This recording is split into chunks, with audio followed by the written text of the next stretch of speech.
Alright mga tol, pag-usapan natin ngayon itong napipinto na rally po ng mga INC. Sabi po sa ulat ay ito po'y gaganapin bilang isang 3 araw na pagrarally kontra korupsyon.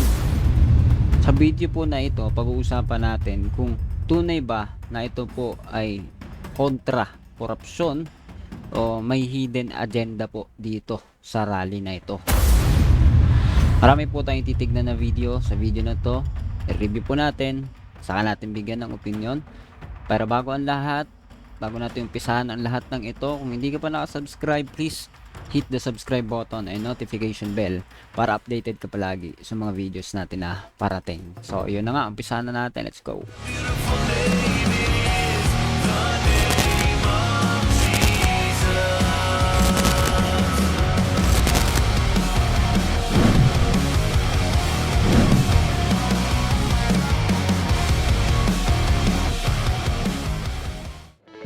So ayan nga mga tol, no, sabi po dito sa balita ay over 15k o 15,000 police to deploy on INC's 3-day rally versus corruption. Ayon po yan sa Radio Patrol Balita November 11, 2025. So higit 15,000 na police ang ipakakalat o ipinakalat sa 3 araw na rally ng Iglesia ni Cristo laban sa korupsyon. Ito po yung magaganap sa Nobyembre 16 ngayon pong taon. Sige, pakinggan po natin itong maiksi po muna na balita na ito. Mahigit 15,000 pulis ay pakakalat sa 3 araw na rally ng Iglesia ni Cristo simula November 16. Ipadadala ang mga pulis sa iba't ibang lugar tulad ng EDSA Shrine, People Power Monument, Iwasang Bonifacio, Quirino Grandstand at Malacanang o Malacanang Park. Lain itong banterang sitwasyon sa pagkilos at iyakin ang seguridad ng mga dadalo sa protesta laban sa katiwalian. Tinatayang 300,000 makikiisa sa pagkilos ng Iglesia ni Cristo. Sa November 30, kasado na rin ang malawakang kilos protesta ng Trillion Peso March. Ang malawakang makikilahok. Sa November 30, 100,000 makikiisa. Tinatayang 300,000 makikiisa sa pagkilos ng Iglesia ni Cristo. Sa November 30, kasado na rin ang malawakang kilos protesta ng Trillion Peso March kasabay ng Bonifacio Day. Alright mga tol, so ayan po, sa maiksing balita po na ito ay pagka-anunsyo po ito na magkakaroon daw po ng rally ng INC 3 araw kontra korupsyon. At ito po ay inaasang lalahukan ng mahigit 300 katao. Na kung titignan, ito po ay kanilang mga miyembro. Kung tutuusin, di ba? Kasi sa mga nakalipas na panahon, nagkaroon po ng rally.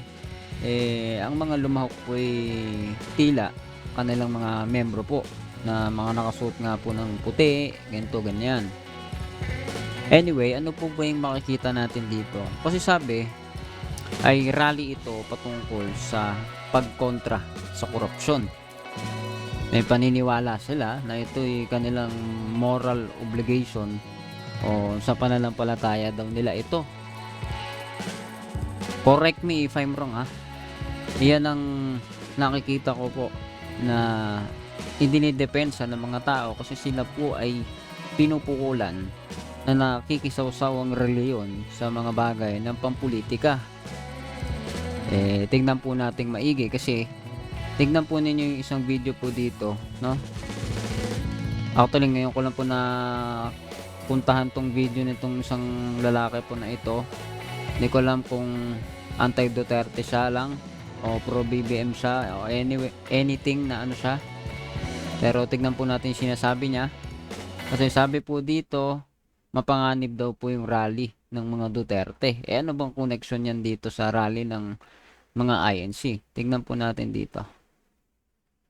Hindi ko alam po ano yung kumpletong sasabihin niya pero tignan natin.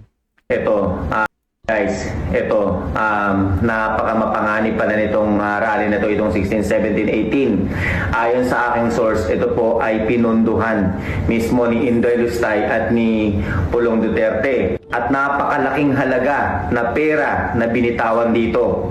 Ito po ang pinakahuling baraha ng mga Duterte na gagawin nilang rally. para sa pagpapatalsik kay Pangulong Bongbong Marcos. Ako po'y nakikiusap na ikalat po ang video na ito nang sa ganon maging aware po lahat ang mga supporters ng Pangulong Bongbong Marcos. Alright mga tol, no? Sabi po dito ay magkakaroon ng isang mapanganib na rally ang mga Duterte. Ayon po dito, no? Sino ba itong content creator na to? Tinatry ko siyang search, parang Janville Azur yung pangalan niya. Hindi ko sure tinatry kong hanapin eh. Anyway, 'di ba po, kung ito po ay totoo na meron pong mapanganib na rally na darating. Tapos meron din pong rally yung INC. Hindi kaya iisa lang ang mga DDS at ang mga INC? Ha? Tingin ninyo. Ako hindi ko sure Siguro, sasabihin naman nila, hindi nila kaisa, hindi sila DDS. Pero paano pa natin makukwenta yan kung marami pong tao ang lalahok at halo-halo po yan at walang malinaw na plataforma ang rally ng INC, 'di ba? Magiging questionable po talaga ito. Kung ito ba'y anti-corruption rally o ito ay anti-government o anti-administration rally. 'Di ba? Kasi kung titignan natin ang mga pag-i-endorso ng INC, ay karamihan po ang mga inendorso ay mga pro-DDS. 'Di ba? Tignan po ninyong maigi kung sino yung mga senador na nakaupo at kanilang sinuportahan. At kung gaano po ito mga kabokal sa kanilang sinasabi. Well, lahat po ng ito, disclaimer lang, kayo po ang bahala, no? Disclaimer, kayo pong bahalang mag-search. Kayo, hanapin po ninyo. Makikita naman ninyo kung sino-sino ang mga inendorso ng INC. At ngayon, makikita nga po may magaganap na rally at may sinasabi na meron ding gagawin tong mga sure na DDS. Paano kaya, no? Ano kaya mangyari? Questionable po yan. Kasi, 'di ba, ito nga po pala, nakita ko pala to kanina, no. Inipon ko na yung mga links diyan. So dito sa video naman to, may sasabihin ulit siya. Guys, hindi niyo ba napapansin kapag ito ay pagpapabagsak sa gobyerno at pagpapatalsik kay PBBM, ang daming pera na nilalabas, 'di ba? Libre ang lechong baka, libre ang lechong baboy, sandaan piraso 'yan, 'di ba? Meron pang drinks at meron pang pakash at meron pang t-shirt, 'di ba? Pero kapag ang taong bayan at ang mga nasalanta ng lindol at baha, ang mga kababayan natin ay papakain lang 'yan lugaw, 'di ba? Nila Inday Lustay. So nakaka-PUTA talaga. Okay, so hindi tayo agree sa lahat ng sinasabi niya, lalo sa pagmumura. At kung ano mang mga bagay doon, no, kung may mga hindi totoo, syempre hindi tayo susuporta dito sa tao na ito. Pero kung totoo po yung sinasabi niya patungkol sa pamimigay ng cash, no, para sa mga rallyista, para doon sa mga kokontra sa kasalukuyang administrasyon, syempre kung totoo po yan, ako po ay against din dyan. Kasi tignan po ninyo yung naging rally itong mga nakakaraan. No? Tingnan nyo, bakit kaya nangyari itong ganito? No? Tignan ninyo, DDS at mga rallyista, nagkaroon ng banatan dito. No? Ang alam ko nga, mayroon pang naging sakitan kung hindi po ako nagkakamali.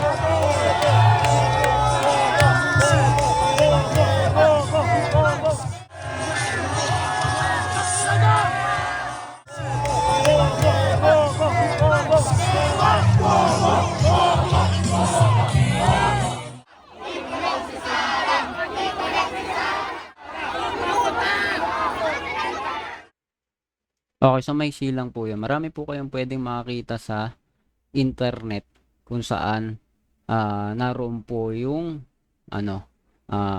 malinaw na indikasyon ng hindi maganda at mapayapa na kilusan. Dahil meron pong pagkokontrahan ang mga tao. Unlike po nung panahon ng people power, ang mga tao po talaga ay meron kang makikita na sama-sama, no? Kahit anong reliyon. Kahit na civilian, kahit pati po yung militar. kasama po. No, ito pong rally ngayon na mga nagaganap magiging questionable. Kasi una, ang INC ba pro DDS ba ito?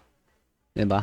Dapat i-question natin sa kanila 'yan at malinaw po nilang sagutin 'yan. Dahil kung hindi, questionable talaga itong rally. Baka ito po ay para sa mga Duterte. Pero hindi natin sinasabing ganon-ganon, no? Pero questionable kasi malabo, 'di ba? Basta plainly anti-corruption. 'Di ba? Sila rin po ay anti sa impeachment, 'di ba, ni Sara. Kung di po ako nagkakamali, disclaimer lang po. Palagi pong sinasabi 'yan kasi 'yan po'y ayon lamang sa aking alaala at mga nakikita. Ngayon po, 'di ba? Ayaw din nila, 'di ba, para sa kapayapaan. 'Di ba? Peace rally yata noon yung ginawa ng rally. Pero 'di ba? Ano po 'yun? Ayaw nila ng impeachment. Impeachment trial is a process na mag-iimbestiga, magbibigay ng pagkakataon kay Sara Duterte para ipagtanggol niya yung sarili niya. Ipakita mga ebidensya na siya po ay hindi guilty, 'di ba? At kung totoo man ang mga akusasyon, doon din po makikita yung pagbe-verify dito sa mga impormasyon na sa kanya inaakusa. Pero lahat po 'yun dahil marami pong pro DDS na nasa Senado, ano po nangyari? In-archive.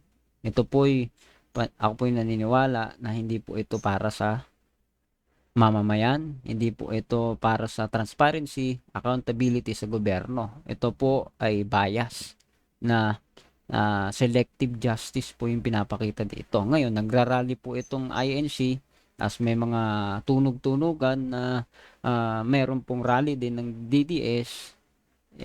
Ano po bang mangyayari dyan, 'di ba? Hopefully, ito pong pagde-deploy po ng maraming mga kapulisan, magawa po nila yung trabaho nila. Kasi ako po ay naniniwala, dapat din po nandyan po talaga yung mga kapulisan para, 'di ba, nakabantay sila. Ito pong mga tao ay hindi gumawa ng anumang mga panggugulo. Kung saan man magmula yan, kaliwat kanan, DDS man o INC man, kung may magulo man, may pulis, 'di ba? Kasi sa katunayan, hindi natin alam ang mga agenda po ng mga tao, 'di ba? Marami mga tao walang alam, hindi nila alam ang dapat na pinaglalaban po talaga. Ako po ay naniniwala kung talagang anti-corruption, no?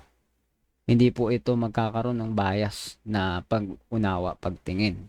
Kailangan para sa lahat, lapat sa lahat, at merong pagtitiis, pagtatyaga sa proseso ng mga batas. So ikaw, anong masasabi mo dito sa rally po ng INC na sinasabi magaganap na 3 araw po sasagawa nila ito? At ano po ang purpose nito? Wala pong malinaw tayong makikita, basta sinasabi nila na ito po anti-corruption. So ikaw, anong masasabi mo dyan? Tunay kaya na ito po anti-corruption o ito po ay isang bias na rally? Tingin ninyo, kaisa nila ang mga DDS o hindi? Pag-usapan po natin sa comment section. Magre-reply po tayo dyan as much as possible. And please, bago tayo magpaalam, do not forget to hit the subscribe button and notification bell para updated ka palagi sa mga videos natin na parating. So, yun na nga. See ya ulit sa susunod na video.